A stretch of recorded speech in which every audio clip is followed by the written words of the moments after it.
Meanwhile, Croc's sometimes fiancée Vera walks in a jewelry and tries on a diamond necklace. She remembers she always passed by this shop after working at Toth's Toffee, just to see this beautiful necklace, and wonders how much is it. The diamond necklace is $14,158. She hesitated at first, but then again she paid it using her own credit card. An hour later, a postal carrier rings the doorbell where Selina and Nigma are staying.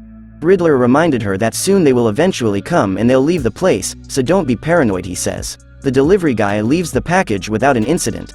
3 months before, the Joker and Catwoman are talking on a rooftop. He asked if he could tell her a secret, in which she becomes intrigued by it. First, he wanted her to promise not to tell anyone, and she replies her lips are sealed and throw away the key.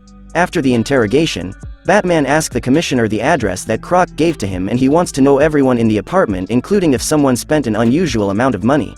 Gordon agreed to it and wanted to get some more details from the Croc, but as soon as he turned around, Batman is already gone, saying, "Oh come on, it's a ducking hallway, where did you go?" The paranoia of Selina is getting into her as she waited long enough at the safe house. Nigma walks into the room saying he just caught a fish for the first time, but the woman is pissed, demanding answers if there is really a buyer for the item or if they're just waiting for Batman to answer one of his riddles. She threatens the comrade if there's even a trail for Batman to capture her, she will break the tailbones of the Riddler, but he replies that he made it sure it was a clean getaway. Around 2:34 p.m., a woman is sitting at a bus stop, then she just watched the Batmobile drive by her. She assumes that it's the same way she is going. Vera now comes back home to her apartment, now going in an elevator. She then walks in the quiet hallway and just heads straight to opening her door with a key. After that, she is surprised seeing one thing right away in her dim-lighted apartment. It is Batman standing in front of her.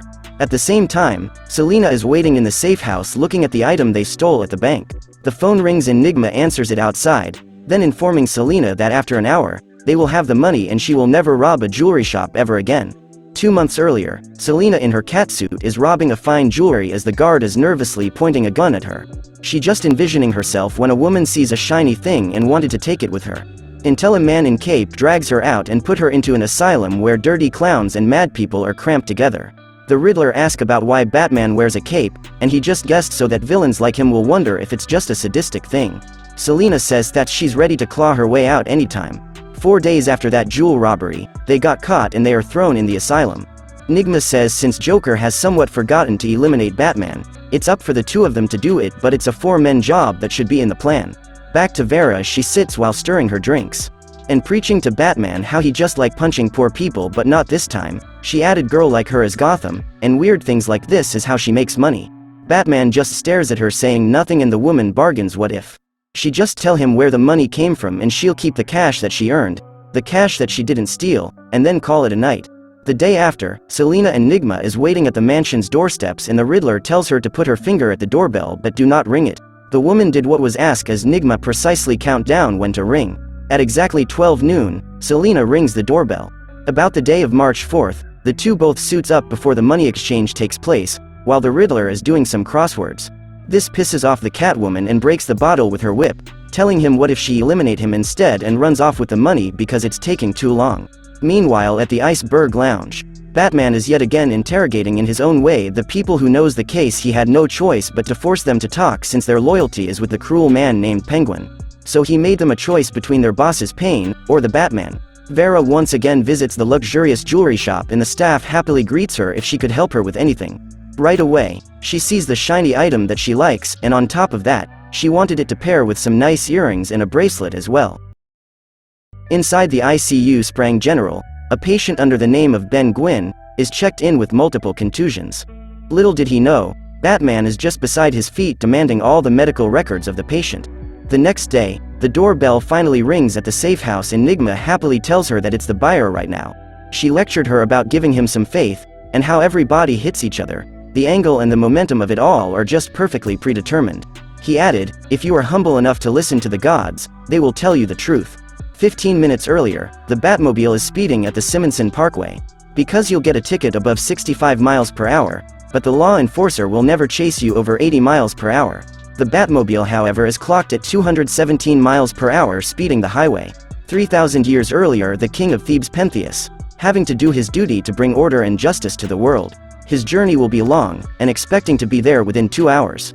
Back to Catwoman, she's speeding up the highway asking to know the name of the buyer. Apparently an altercation has happened and the Riddler is badly wounded, and he's not answering it while in deep pain. He angrily just tells her to drive faster to somewhere. Half an hour ago, he was in great shock expecting the buyer, but an unknown old man stands in front of him. Instead, the one greeted him is actually Mr. Penguin's servant, who introduces himself as the Help. He then shot Nigma in point blank to where he stands, and then asked about the woman who collaborated with him. A second later, Batman runs towards the house and shoots his batarangs to the Help. Instantly, he avoided it without even looking, but didn't manage to avoid the tackle of the Cape Crusader. That very morning, the Penguin woke up from the surgery, and as he holds the pen to write something, he can barely hold it. His servant named Mr. Sardine attends to him right away and says he'll hold the pad steadily for him. He added, he shouldn't worry now, because they got extra men now for his security. The business is still going to let everyone knows that the bird don't stop flying. After writing something, the servant reads it, saying it will be done right away, sir. The note says call the Help, hit them all. That very same night, he calls the very same man and is worried also to Mr. Penguin's current condition. He agreed to the request, and asked about the hero's medical records to find some patterns.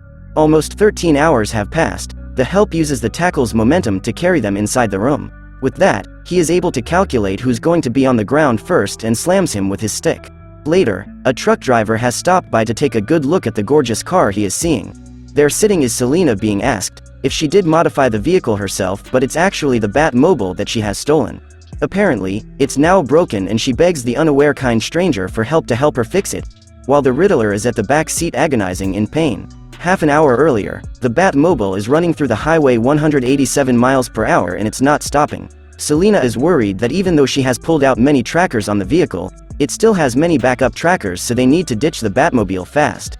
Nigma insists that they need to go even further after finally recognizing the man as the Help, and he's afraid of him. She wants to know who called the assailant, and the Riddler figured out that it's not the buyer who crossed them, but the Penguin himself, who's still flapping. After reaching the top of a cliff, both of them push the Batmobile, and Selina says that Batman is going to be pissed as the vehicle explodes below them. Meanwhile, the fight between the two continues on, and the Help instantly recognize the fighting technique of the hero from overseas, by a man named Descartes. There's also American about his fighting skills from a man named Barge.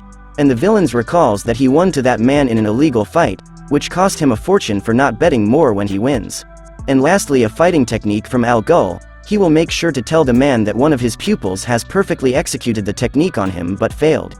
After that, the Help uses a technique from a 12-year-old girl who uses improvisation in fighting styles and hits the face of Batman. 5 years ago, a man is standing at the top of a snowy hill. He's also holding a box given to him at his last day of training by Al Ghul. At first, he raises his arm in an effort to lose it, but he hesitated and keeps the item instead. He walks away with it inside his pocket. Subscribe to watch more videos like this. See you on the next one.